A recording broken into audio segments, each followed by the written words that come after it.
темата, която искам днес да ви обърна съвсем така непредудено вашето внимание, да разсъждаваме върху нея, защото тя носи своето, казал, жизнено важно значение. Има много истини в Библията, много истини в духа на пророчеството като цяло. Но ако отворим посланието на апостол Петър, второто послание, първата глава, 12 стих, и там, ако някой желая, нека някой от вас онлайн да прочете този стих, апостол Петър говори за една истина, която ще разберете, може би, в зависимост от превода. Коя е тази истина? Да, кой желая да прочете този стих? 2 Петрово, 1 глава, 12 стих. Затова всякакво ще бъда готов да ви напомням за тия работи, ако и да ги знаете и да сте утвърдени в истината, която сега държите. Истината, която сега държите, любезни. Обаче в гръцкия превод е истината, която е наречена, тази, която сега я държим, се нарича настояща истина. Истина, която касае много силно нас днес. И би следвало да поставим акцент точно върху това. Ще прочета нещо от духа на пророчеството, и слушайте. Аз видях, че необходимостта беше посланниците да бдят особено и да турят край на всеки фанатизъм. Отдето и той да се появи. Сатана ни обкръжава от всички страни и ние, ако не се боим и не отваряме очите си, за да виждаме хитростта и примките му, и ако не сме въоръжени с оръжието Божие, тогава огнените стрели на противника ще ни засегнат. Много са скъпоценните истини на Словото Божие, нещо, което преди малко споменах. Но това, от което се нуждае стадото, е, кавички, настоящата истина. Видях опасността, когато посланниците, кои са посланниците, между прочим, да попитам, кои са посланниците? Всички ние. Всички ние, точно така. Благодаря. Заглавието на тази малка статийка се казва пратениците. И ето казва така. Видях опасността, когато посланниците изоставят важните точки на настоящата истина и се занимават с такива предмети, които не служат за съединението на стадото и освещение на душата. Впрочем, поста тази минала събота, който беше назначен, беше точно за освещението. Сатана ще използва всеки възможен случай да повреди на делото. И обърнете сега, чета следващия параграф. Обаче такива предмети, както светилището, ето, първо, в свръзка с 2300 денонощия, запитайка, заповедите Божии и вярата Исусова са съвършенно годни да обяснят миналото адвентно движение и да покажат нашето настоящо становище, да закрепят вярата на съмняващите се и да ни осигурят славното бъдеще. Тук се говори за минало, настояще и за бъдеще.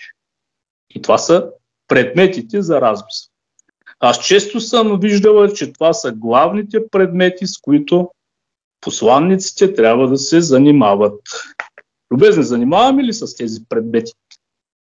Или сме да правили пропуски в това отношение? Да изучаваме светилището, то и с връзката с дългия пророчески период 2300 и т.н. Чухте вече. Тази вечер аз желая да обърна внимание малко върху един, бихме казали, повърхностно, ако така погледнем на нещата, една малка темичка, свързана с един предмет. И ние ще се занимаваме с, както се казва, с инвентара на светилището. Дори ще се занимаем с посудата. Кой обръща внимание на посудата? Да, домакините обръщат внимание на посудата, които най-често практикуват тяхното поставяне на масата и отсервирване. Но посудата в светилището е от изключително важно значение за нас. Не по-малко от сега, примерно, поставилите се чини, паници, вилици и така нататък на нашите трапези. Колко е важно, любезни? Казва се, че Навуходоносор еди коя си година и там неговите благородници, военни, са отнесли една голяма част от посудата от инвентара на светилището и са го пренесли в далечна земя. Обаче нищо не се губи от това, което Господ е наредил. Оказва се, че тази цялата посуда, като се е пренасяла посока към Вавилон, така си и от Вавилон се е изнасяла, за да тръгне в посока обратно по местата. И как да ни е важно? Естествено, важно, там се говори за лопатки, говори се за вилици, говори се за щипци и така нататък и така нататък. Но защо ние трябва да изучаваме? Ето сега ще пустим един слайд, ще видите една скромна литография на скинията, двора. Какво има, между впрочем, в двора? Вземете отношение веднага, включете микрофоните и смело кажете това има там в двора. Погледнете, това, което Гошо каза, първо е олтарът за всесъждението, след това какво виждате, нещо, което сестра Катя каза, и след това виждаме един разрез на светая и светая светих. Три неща са в двора, любезни. Това, което току-що споменах. На центъра, горе-долу на центъра на този двор, който е около 50 метра дълъг, виждате на слайда тази страна, която е най-отдолу, всъщност, където е олтарът за всесъждението, е източната страна.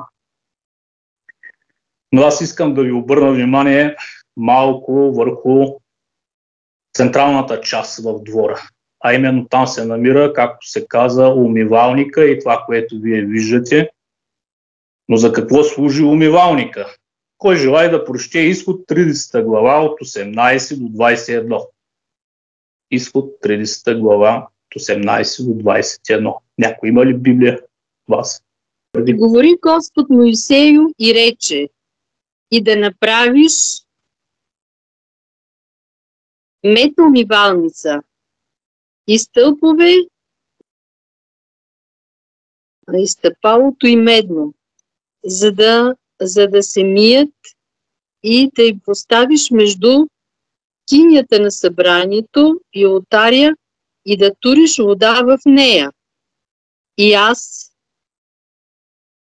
и из нея да мият Аарон и синовете му ръцете си и нозете си. Когато влизат в скинята на събранието, да се мият с вода, за да не умрат. Или когато прихождат при олтаря да служат, за да изгорят жертва Господу. Тогава ще мият ръцете си и нозете си, за да не умрат. И това ще им бъде вечно узаконение нему и на потомците му в родовете им. Да, благодаря, сестра Калинка. Мога да намериш 38 глава, 8 стих, но аз преди това искам да вметна, че да наблегна на това, че за вечно узаконение, и когато говорим това, касае и нас, всъщност ние не сме евреи, нито сме в Стария завет, в Новия завет, но искам да кажа, че това, което тогава е наредено от Господ да бъде направено от Моисей, то има своето дълбоко значение за нас днес. Всеки предмет, всеки размер, всеки малък детайл, свързан с светилището, е много важен за всеки един от нас. Тогава толкова е било важно, когато се е влизало в светая. Кой влизаше в светая, между прочим? Кой влизаше в светая? Всички свещеници. Свещеници влизаха в светая никой от народа друг не влизаше, нямаше право да влезе, а всички свещеници трябваше да минат през този умивалник, за който прочети сестра Калинка. Дали това беше маловажен факт? Естествено, че не е маловажен факт, защото ако не се изпълняваше това измиване, това означаваше, че те ще претърпят смърт, както добре разбрахме. Сега, когато говорим за тези служби, там, които се извършват в двора, от народа какво се е изискало и какво се е правило. Нека да си направим едно припомнение.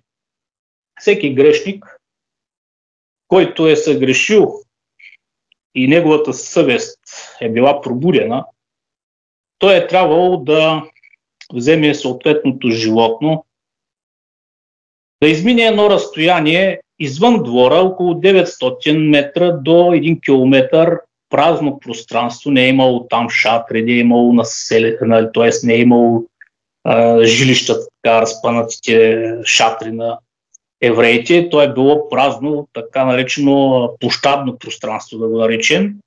И този грешник води животното, минава близо 1 километър в това празно пространство и всички де-факто биха могли да го видят. Дали срам или каквото и да е било да е изпитвал, всеки си знае, нали, като е тогава вървял, за да пренесе жертва. Когато обаче влезе през тази източната порта, той първо стига до олтаря за всесъжението или за всеизгарянето. Там какво се изискваше от него? Това животно, което го водише, трябваше да бъде пренесено на този олтар. И когато това животно се пренасяше, ръката на грешника трябваше да бъде на главата на това животно и трябваше то да бъде прободено, най-вероятно в съдната артерия, и това животно трябваше да бъде гледано очи в очи, докато склопят очите на животното. Грешника трябваше да наблюдава смъртта на това, може би най-любимо, непорочно, най-обичано от стадото, чердата от стадата, както казва словото, и да му припомня съвестта, че това животно всъщност умира заради неговият грях. От този момент нататък грешника няма работа в двора. Той се тръгва. Работата е поема с кръвта на животното свещеника. И тук вече виждаме, че ние, както се казва, всички спасени в Божието Слово ще бъдат как ще бъдат наречени и какви ще бъдат в действителност. Царе и свещеници. Всички сме призвани да бъдем свещеници. Ако сме призвани да бъдем свещеници, трябва да изпълняваме някои наставления, които са дадени от миналото и имат своята давност и в днешно време, любезни. Може би трябваше да започнем с по-подробни обяснения относно жертвения олтар или олтарът за всеизгаряне, а по-скоро ние насочихме погледа си към умивалника. Умивалник от еврейската дума, всъщност, ако се търси някаква етимология на думата, означава нещо кръгло. Нещо кръгло. И това кръглото нещо Господ го нареди и там трябваше да се пълни с вода. Сега, в по-тъй наречените времена, когато беше нареден Соломоновият храм, се е наричал умивалника, ако не се бъркам, Медно море. Говори се за Медното море, което е, бих казал, един голям басейн, който се е пълнил с 3000 или 2-3 хиляди, както се изразява словото, вати вода. Това е много, любезни. Сега, ако вие си направите така едно сравнение, един така съвременен, средно голям басейн, колко събира, нали, един кубик колко събира, ще стигнем до извода, че около 69 тона до 70 тона. Няма халдеите да си правят труда да пренасят нещо, което няма такава ценност. Виждаме, че това е голяма ценност е било. Е наречено Медно море, което казва словото беше една перия, беше дебело И в това, освен това имаше и по 5 от едната и 5 от другата страна, това вече говоря за Соломоново време, умивалници, които събираха около 1 тон вода, всеки един умивалник. Близо 1 тон, да го кажем, защото ако не се лъжа, един ват вода събира около 23 литра вода, където трябваше да се минава през това очистване. Всичко това беше отнесено към, за което вече споменах, в Вавилон. Да, любезнено, какво е значението на умивалника? Ето тук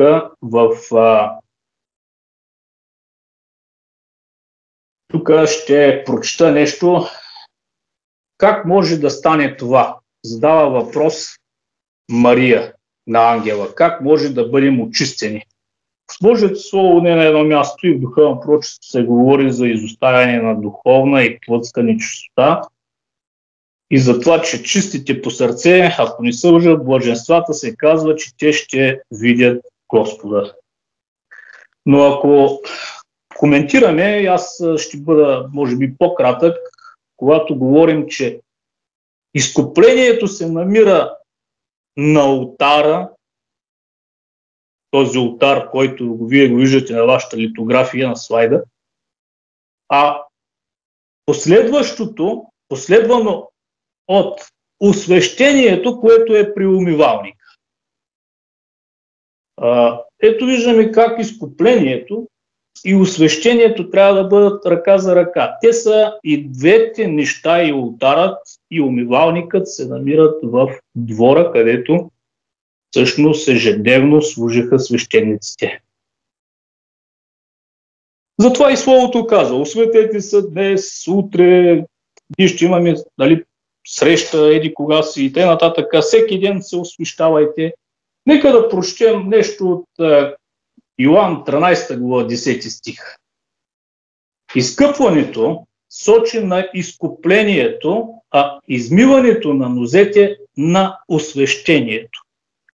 И ако добре си припомним, че всеки един от нас, който е сключил завет с Господ, минава през тъй нареченото окъпване, за което Божието Слово е красноречиво. Виждаме, че този процес е неизбежен. Това е водното погребение. А след това, когато се сключи завет, всеки е сключил завет, правим един ритуал, който е свързан единствено и само с членовете на църква. А този ритуал се нарича вземане на святото причастие, но преди да вземаме святите символи, правим следното. Отново използваме водата и измиваме своите нозе. Ето така можем да направим едно обяснение на този случай. След това казва в Божието Слово, ако не се лъжа, в посланието към ефесяните, след това какво направи Господ?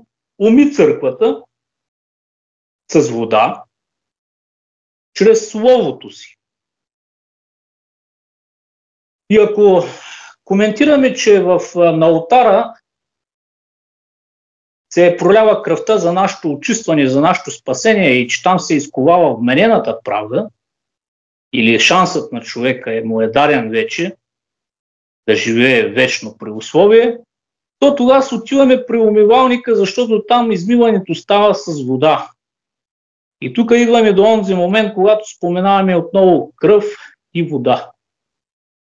Аз желая да прочетем Йоан 19:34 и някой от вас нека да го направи това нещо, да прочете. Мисля, че сестра Руми беше изявила желание да чете. Евангелието на Йоан, 19 глава, 34 стих. Не ми се отваря микрофона. Отворен е, чу. Но един от войниците прободи с копие ребрата му и веднага изтече кръв и вода. Така, това има своето медицинско обяснение. Благодарено има и духовно обяснение. Изтече кръв и вода. Без Исус Христос ни очиства чрез своята смърт, чрез кръв и вода. А някъде пише кръв, вода и дух. Някъде пише и тия трите са, Отец, Сина и Духа и така нататък. Вие това може да си го прочетете и да си го разсъждавате върху този факт. Но ето отново повтарям следното. Идваме на олтара и там става очистването в Христовата кръв. Идваме при умивалника след това. Там става очистването с вода. И без измиването на нозете и краката, никой от свещениците не може да влезе в Божието присъствие. Не може да влезе в светая. Да не говорим за първосвещеника, който трябва да влезе в светая светих. Това е пътят на човека от мястото извън оградата, през източния вход, през жертвеника, през умивалника и чак тогава се влиза в Господното присъствие. И тук има една метаморфоза, едно израстване в духовният живот, което е свързано с всяка измината стъпка в посока към светилището, към святото място и през святото място. Има израстване не само в знание, а има израстване в поведение. И ние знаем, че правосвещеникът, един от 25-те общо заедно с него, не може да влезе в неосветено състояние в светая светих, защото това ще му коства живота, както и разбрахте и другите неща, които бяха изискуеми. Това е метаморфозата или катарзиса на човешкото духовното израстване. Пътя към светилището.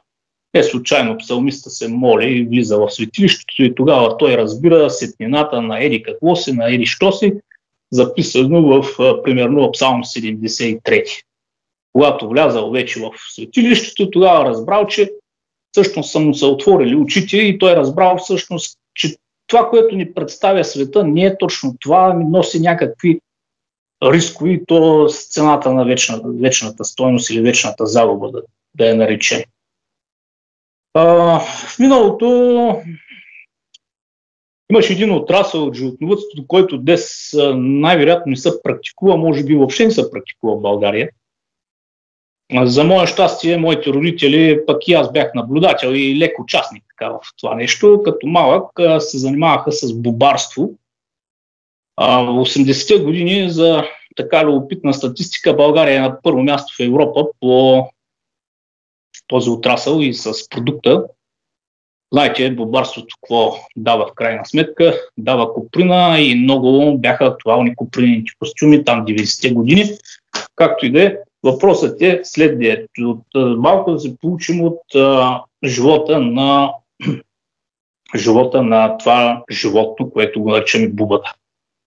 От яйце, от семе, от начало поне съм виждал 4 пакетчета, горе-долу около 50 см, така всички взети заедно, съвсем скромни размери, но от 4 пакетчета с такива яйчеца, семенца, живи, като мравките, примерно. След това една къща голяма на 2 етажа, абсолютно всяко помещение е заето с рафтови и с тия буби, които стават, минават в една по-голяма така форма и консумират изключително много черничев лист. И те консумират толкова много, че денонощно трябва да бъдат зареждани рафтовите с черничеви клони с листа. За да може само за една нощ абсолютно нищо не оставят само голи клонки. И така нарастват. Казва се, че около колко хиляди пъти над това, което са били, те нарастват и накрая минават в една друга форма и забиват наречените пашкули, които са ценният продукт за промишлеността. Сещам се как тогава по-социален беше живота и идваха и комшийки да помагат да махаме тези, да събираме тези пашкули, да ги предаваме и оттам вече да продължава процеса. Но примерно около 400 пашкула правят половин кило.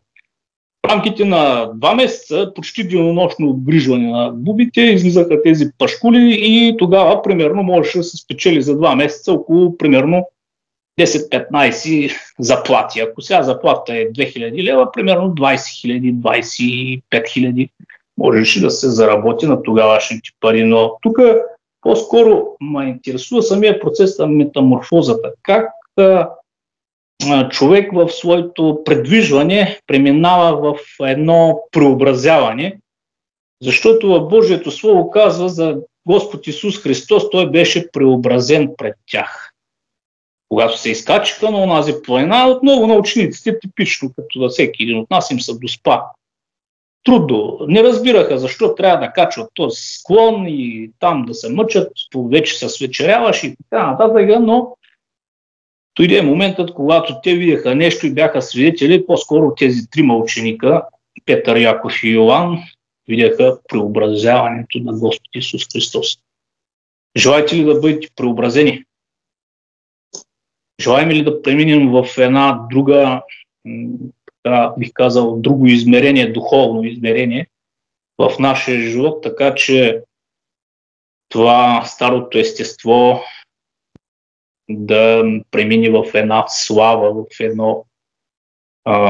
една чистота. Един човек, често съм виждал по TikTok, това е голяма загуба на време, виждал съм хора, които от години не са се къпали, обръснати, несресани, не така. И в един момент правят промяната и приличат са съвсем различни хора. Дали в нашето духовно отношение няма някаква замърсеност? Със сигурност има такава замърсеност и това пророк Захария го коментира, махнете изцапаните неща от него, турете му друго така, турете му това. Без всеки един от нас трябва да бъде преобразен, измит, изчистен и така нататък. Но как бихме могли ние да се видим, че сме в такова състояние? Знаете ли това медно море или по-скоро медният умивалник, той е бил от мед, като няма да ви подведа, олтарът е бил дърво обкован с мед, за разлика от умивалника, който е бил само меден. От какво е направен умивалника, любезни? Хайде да кажете, припомнете си, от какво беше направен умивалника? От огледалцата на жените, които излизат. Точно така, знаете. Добре, благодаря. Значи от огледалцата на жените. Но той е толкова чувствителен предмет, това огледалото да се отнеме на една жена, се едно да й отнемеш красотата. Огледалце, кажи ми, нали, красива ли съм и така нататък. Но виждаме, че някои жени са решили да дадат, да посветят своята суета, своя аз, и това е похвално и за днешно време за нашите сестри, млади момичета, които имаме и в къщи. Тази огледална, бих казал, суета трябва да премине в един умивалник, защото умивалника е бил, казва се, от полиран бронз, точно от това. Тогавашните огледала са били точно от бронз.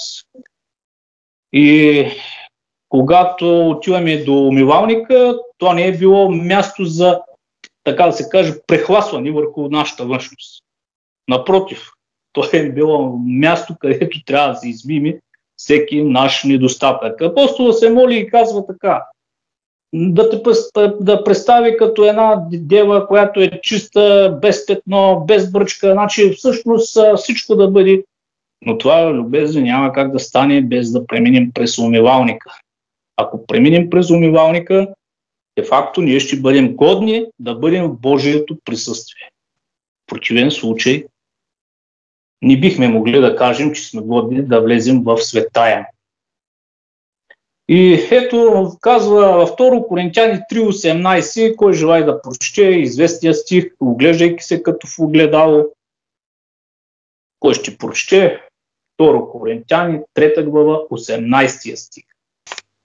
А ние всички с открито лице, гледайки като в огледало Господната слава, биваме преобразявани в същия образ, от слава в слава, като от Господния дух. Благодаря, сестра Руми, от слава в слава от Господния дух. Много показателен стих, свързан с точно това, което ние коментираме. Как можем да бъдем преобразени в този образ?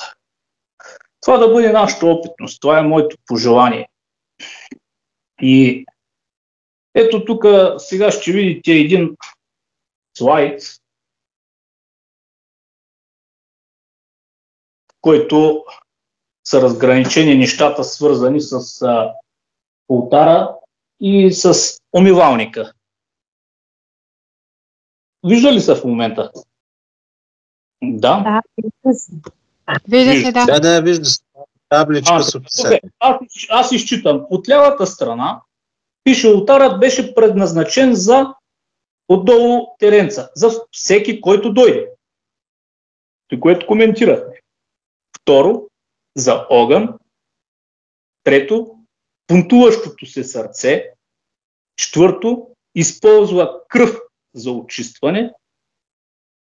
Следващо, занимава се с поквара.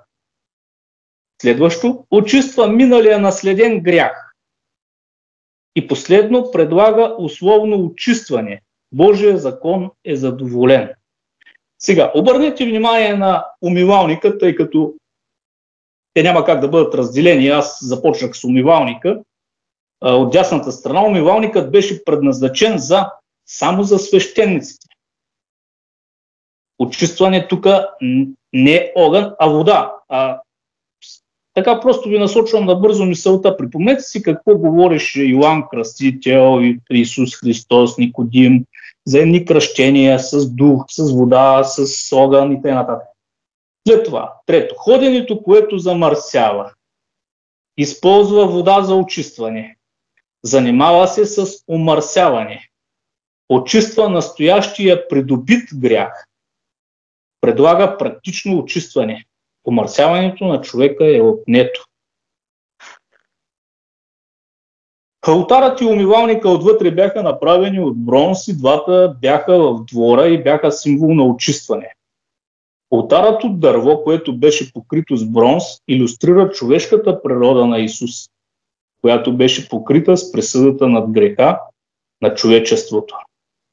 Умивалникът беше направен от бронз, илюстриращ Божието Слово, което не притежава дървото на човешката мисъл. Словото, което изговорих, ще го съди в последния ден, казва Йоан 12 глава. То бе все още и ще бъде последната дума на авторитет. Ние можем да продължим в тази тема, но предлагам сега това да го асимилираме, да разсъждаваме по него, да надграждаме и действително да практикуваме това нещо, защото това са много показателни неща за нас. За да бъдем в Божието присъствие, е необходимо да извървим от източния вход, пак повтарям, през олтара, след това умивалника и след това заставаме да хода на завесите към светая. Къде беше убит Захария, за който Господ Исус говори? Казва между притвора и олтара. Нали така пише? Там това е определено място, където е бил убит, и това се води като едно голямо провинение на еврейският народ, отнася се с пророците, които го предупреждаваха. Но то пак беше свързано с някакъв момент от светилището. Бог да ни благослови с тези няколко думи. Искам само един стих да прочетем, само ако може. Изход 38 глава, 8 стих. Того. И направи умивалницата медни и стоялото и медно от огледалата на събираемите жени, които се събираха при вратата на скинята на събранието. Това беше, потвърждение на това, което казахме. Ето, любезни, нека да обърнем внимание. Вие къде виждате най-често огледала? Може би не само там, но най-често до умивалника винаги седи огледало. Вие какво ще кажете? Не е ли така? В повечето интериори, дори в екстериора има такива моменти, където е умивалника, там е огледалото. И то не е случайно. Ето виждате как нещата са така свързани помежду си. И добре е да се огледаме, когато отиваме да се изчистим. Всъщност ние не се чистим, любезни. Това е само единоволие, но там има и други моменти за очистването, което не е само не е само наше. И ако трябва да припомним, първото нещо за посвещение, което трябваше да бъде направено, да бъдат окъпани Арон и неговите синове. Моисей трябваше да бъдат съблечени, да бъдат окъпани, да бъдат годни на служение. Всеки един от нас, който иска да служи, бъде в Божието присъствие, трябва да го направи това нещо. Без колкото и да не му се иска на човек да мине през това водно поведение, това е факт, който трябва да бъде изпълнен. И в физическо, и в духовно отношение това е свързано действително с нашата вяра. Бог да ни благослови. Амин.